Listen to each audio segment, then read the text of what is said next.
Alô pessoal, mais um vídeo no canal Vene Casagrande, vídeo com informações importantes sobre a renovação de contrato de Felipe Luiz. Nós vamos trazer mais informações sobre esse assunto que está mexendo com o torcedor rubro-negro, até porque o atual vínculo do Felipe Luiz vai até dezembro desse ano e ele tem uma multa rescisória considerada extremamente baixa atualmente. Vai renovar? Se renovar, será até quando o novo contrato? O que falta para renovar? Tem negociação ou não tem negociação? Tem reunião marcada ou não tem reunião marcada? A gente vai trazer os detalhes dessa situação envolvendo o futuro de Felipe Luiz no Flamengo. E tem também notícias não muito boas para o torcedor do Flamengo, mas poderia ser pior. Envolve Jorginho e Alexandro. Pois é, a gente vai trazer essas informações no vídeo de agora também, porque o Flamengo está treinando nesse momento, mas a gente já tem as informações e vamos trazer aqui para vocês. Vamos para as informações. Antes de trazer essas informações que eu mencionei no começo do vídeo, eu quero trazer uma declaração que eu acabei não mencionando para vocês, do José Boto, na entrevista que ele fez ao All Sport, ele falando sobre fair play financeiro. E eu acho que foi uma declaração sensacional, uma das melhores da entrevista, inclusive. Ele disse o seguinte: as pessoas falam muito de fair play financeiro, mas não sabem o que é isso. Fair play financeiro é algo que todos nós devíamos fazer na nossa casa, que é não gastarmos mais dinheiro do que temos. E o que acontece é que os clubes acabam fazendo uma competição desleal, porque gastam dinheiro que não têm e não pagam as dívidas que têm. Porque nós temos nomes conhecidos que não pagaram os jogadores que já compraram há quase 2 anos. E isso a CBF tem que fazer algo. Por exemplo, quando são clubes europeus que nos devem, como Leixões ou Estrela Amadora, a FIFA já os acionou. Eles não podem escrever ninguém enquanto não nos pagarem. E isso tem de ser feito aqui, porque senão é uma concorrência desleal. Palmas para José Boto, é isso. E eu gostei da analogia dele. Fair play financeiro é algo que a gente deveria fazer em nossa casa. Gastar aquilo que você tem. Se você não tem, você não pode gastar. Se você deve, como que você vai viajar? Se você deve, como que você vai comprar um carro novo? Se você deve, como é que você vai comprar uma casa nova? Se o clube deve, como é que vai contratar um jogador? Se o clube deve ao Flamengo, como é que anuncia jogadores nem internacional que deve ao Flamengo pela compra do Thiago Maia? Isso não faz o menor sentido. O óbvio precisa ser dito, e o José Boto disse, e disse muito bem. Parabéns ao diretor do Flamengo. Por falar em Flamengo, o Flamengo atualizou a situação dos jogadores do departamento médico. Nesta quarta-feira, todos os jogadores do Flamengo treinam em campo. Eric Pulgar, conforme informado anteriormente, realiza trabalhos de fisioterapia no gramado. Alexandro e Jorginho estão em fase de transição, com exercícios de condicionamento físico acompanhados por fisioterapeuta. O restante do grupo participa normalmente da atividade comandada por Felipe Luiz nesta tarde. Então, Varela e Bruno Henrique, liberados, voltarão para o jogo para pegar os Estudiantes. Pulgar está em fase aí de trabalhos com a fisioterapia no gramado. E Jorginho e Alexandro estão em transição.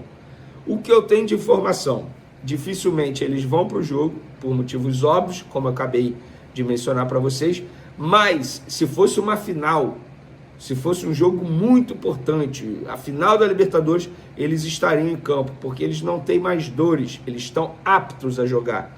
Porém, há um risco de eles jogando, de se machucarem novamente. Então, se fosse uma decisão, o risco iria, entre aspas, valer a pena. Ah, Vene, mas o jogo contra o Estudiantes nessa quinta é uma decisão. Claro, é uma decisão de 180 minutos. Então, para que você vai correr o risco de colocar esses 2 jogadores agora, correndo o risco de perdê-los por mais um longo período, sendo que tem o jogo da volta na próxima quinta-feira? Não faz sentido. Vene, mas são 2 jogadores importantes. Sim, são 2 jogadores importantes. Mas o Saúl consegue suprir a ausência do Jorginho ao lado do De La Cruz, por exemplo, sem nenhum problema. O Alexandre tem Vinha, tem o Ayrton Lucas. Então, gente, assim, eu entendo o desespero de muitos. Poxa, nesse jogo não tem logo o Jorginho. Beleza. mas poderia ter se fosse uma decisão.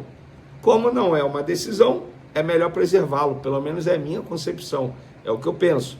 Agora, uma pergunta que eu faço, um edema, como foi relatado antes da data FIFA, quando o jogador ficou fora do jogo contra o Grêmio, tirar o jogador contra o Grêmio, aí veio a data FIFA, depois ele ficou fora contra o Juventude e agora vai ficar fora contra o Estudiantes.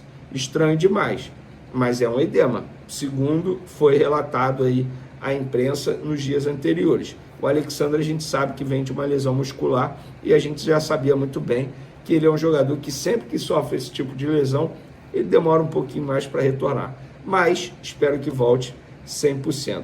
Vocês concordam com a minha análise aí sobre o risco de colocar esses dois jogadores? Se discordam, também podem comentar. Isso aqui é um canal extremamente democrático. Vamos finalizar o nosso vídeo falando sobre a renovação de contrato de Filipe Luís. Vamos por partes. Primeiro, ele tem um empresário que trata isso com o Flamengo.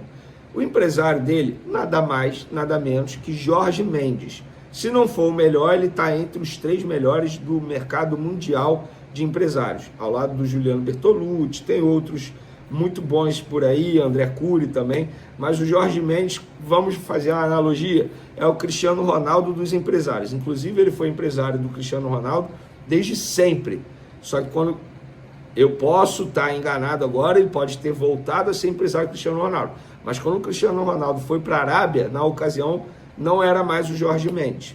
Mas o Jorge Mendes administrou a carreira do Cristiano Ronaldo e de outros craques aí do mundo da bola durante muito tempo. Então é um baita de empresário e que tem uma boa relação com o José Boto, inclusive os dois são portugueses. Vamos lá. O que eu apurei dessa negociação? Ainda há a discussão do novo tempo de contrato, se vai ser até dezembro de 2026 ou até dezembro de 2027. Lembrando, existe a possibilidade de ser até dezembro de 2026, mas aí você coloca algumas metas com uma renovação para dezembro de 2027. Então, nem tempo de contrato está definido ainda. Multa rescisória também é um outro debate nessa negociação. Ainda estão discutindo o valor da multa rescisória. O valor atual, do contrato dele atual, até dezembro desse ano, é baixo. São 3 salários que o treinador tem com o Flamengo atualmente. Exemplo, ele ganha R$1.000, a multa rescisória seria de R$3.000. E o salário dele atualmente é extremamente baixo. Inclusive, esse foi um dos motivos que fez a antiga gestão colocar o Filipe Luís no lugar do Tite, lá na ocasião. A proposta da renovação do Flamengo que foi feita a Filipe Luís tem valores maiores dos atuais, dos vencimentos, porém são valores bem menores do que os treinadores que estão tendo sucesso no futebol brasileiro recebem atualmente. E terá uma nova rodada de negociação na próxima data FIFA, que está marcada para o dia 6 de outubro até o dia 14 de outubro. Vene, mas por que na data FIFA? Porque o treinador e o seu empresário preferem conversar quando não tiver jogos importantes à vista. E a data FIFA, a gente sabe que dá uma parada no futebol brasileiro, e aí, na visão deles, na visão das pessoas envolvidas, é o melhor momento para se discutir esse assunto extremamente importante. O que tem de bom é, Filipe Luís quer ficar, inclusive esse foi um dos motivos que fez ele rejeitar o Fenerbahçe. Não é o momento, porque ele tem todo um planejamento de carreira dele. Ele entende que ele ficando em 2026 será uma boa para ele. Mas é óbvio que tudo depende dessa negociação com o Flamengo e tudo depende também de quem procurá-lo, né? A gente sabe que o Fenerbahçe hoje está abaixo do Flamengo no cenário mundial. Isso aí não é soberba, é a verdade. O que o Fenerbahçe oferece ao Filipe Luís que o Flamengo não oferece? O Flamengo oferece tudo e muito mais. Eu tenho certeza disso. Então, a não ser questão de salário, eu acho que o Fenerbahçe ofereceria mais. Mas a gente sabe que dinheiro não é problema para Filipe Luís e a trajetória dele como atleta mostra que ele não é, entre aspas, um jogador que pensa em dinheiro. Se ele pensasse em dinheiro, em 2019 ele não estaria no Flamengo, ele estaria em outro clube da Europa. Mas ele pensou no projeto. E o projeto do Flamengo hoje é muito melhor que o projeto do Fenerbahçe, sem sombra de dúvidas. Então, torcedor, fique tranquilo, a renovação ainda não foi feita, ainda não teve um acordo, mas pelo andar da carruagem, pelo que a gente está acompanhando nos bastidores, vai ter a renovação. Resta saber o novo tempo de contrato. E aí a gente vai trazendo as informações para vocês ficarem muito bem informados. Valeu, galera!